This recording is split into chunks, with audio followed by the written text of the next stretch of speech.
Je vais te raconter, c'est pas une anecdote, mais une scène que j'ai vue dans un film. C'est le film Delta Force 2 avec Chuck Norris. Et le méchant dans le film, il s'appelait Ramon Kota. Et c'est un acteur, il a un nom spécifique, mais j'ai oublié son nom. Donc son nom dans le film, c'est Ramon Kota. Et qu'est-ce qui s'est passé? Il y a une personne, en tout cas dans son équipe à Ramon Kota, il le traitait comme un frère. C'est une personne, il lui confiait tout. Il confiait tout à son pote en question. C'est l'une des personnes à laquelle Ramon Kota il confie tout. Parce que vu que lui, c'est un gars extrêmement riche en Amérique du Sud, en tout cas dans le film, il faisait des deals de stupéfiants et ainsi de suite. Et donc, qu'est-ce qui s'est passé?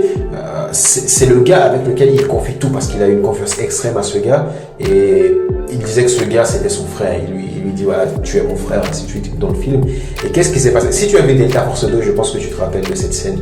Et donc, qu'est-ce qui s'est passé? Le gars en question, je sais pas comment, il a eu des liaisons avec l'Amérique. Donc, le gars, il a fait savoir à Chuck Norris et son acolyte que voilà, Ramon Kota doit effectuer un voyage tel jour à telle heure et qu'ils peuvent aller arrêter Ramon Kota.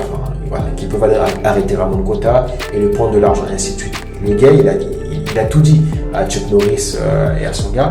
Et qu'est-ce qui s'est passé? Ramon Kota, il était pendant son vol, il avait son casque dans les oreilles, il profitait de son vol, voilà, ainsi de suite. Il avait une mallette. Sa mallette à côté de lui était remplie d'argent, des milliers de dollars, des millions de dollars, je sais plus le montant. Et donc, il avait son casque dans les oreilles, il profitait de sa musique, il écoutait sa musique latine, et voilà, il profitait de sa musique, il était au 7e ciel. Et soudain, une personne lui a enlevé son casque, c'était Chuck Norris et son acolyte.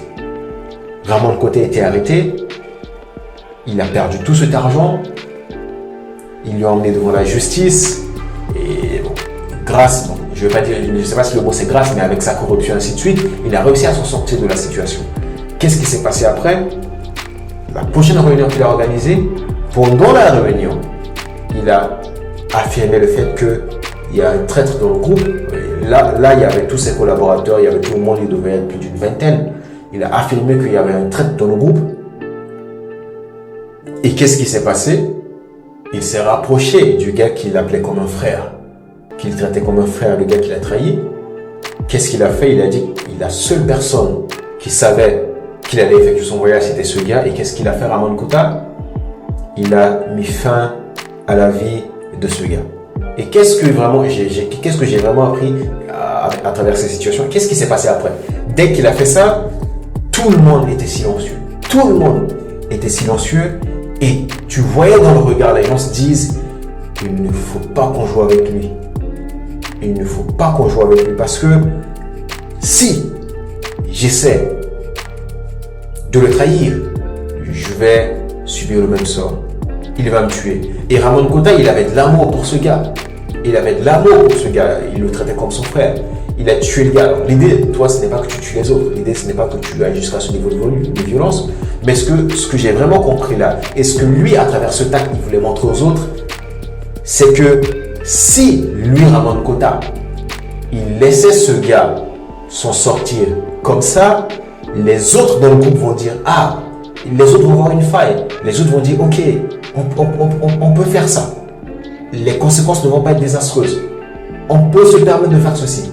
On peut se permettre de faire ceci. Et là, c'est vraiment un exemple du fait de te faire respecter.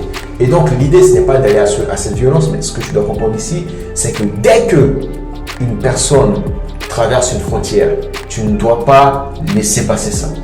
Tu ne dois pas laisser passer ça sous aucun contexte. La personne doit savoir que ça t'a déplu. La personne doit savoir que tu n'es pas content. La personne doit savoir qu'elle ne doit pas reproduire ça la prochaine fois.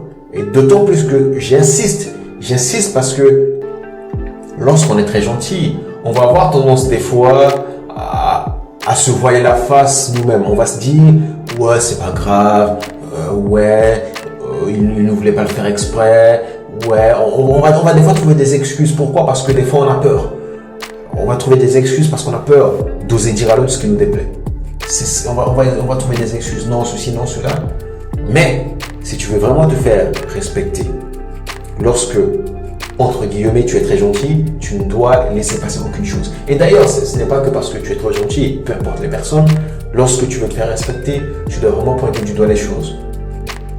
Tu dois vraiment ne pas laisser passer les choses qui ne t'arrangent pas. Et c'est comme ça que les autres vont te respecter.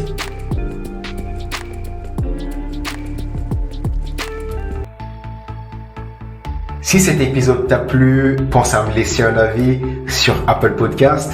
Ça te prend moins d'1 minute et ça m'aide à te produire encore des podcasts plus qualitatifs. Et si ce n'est pas encore fait, je t'invite à te rendre dans la description de ce podcast ou dans l'onglet à propos de la chaîne YouTube du podcast Au Charisme pour télécharger gratuitement les guides que j'ai prévus spécialement pour toi et pour recevoir d'autres conseils sur la psychologie humaine, les relations sociales et le networking que tu ne trouveras nulle part ailleurs.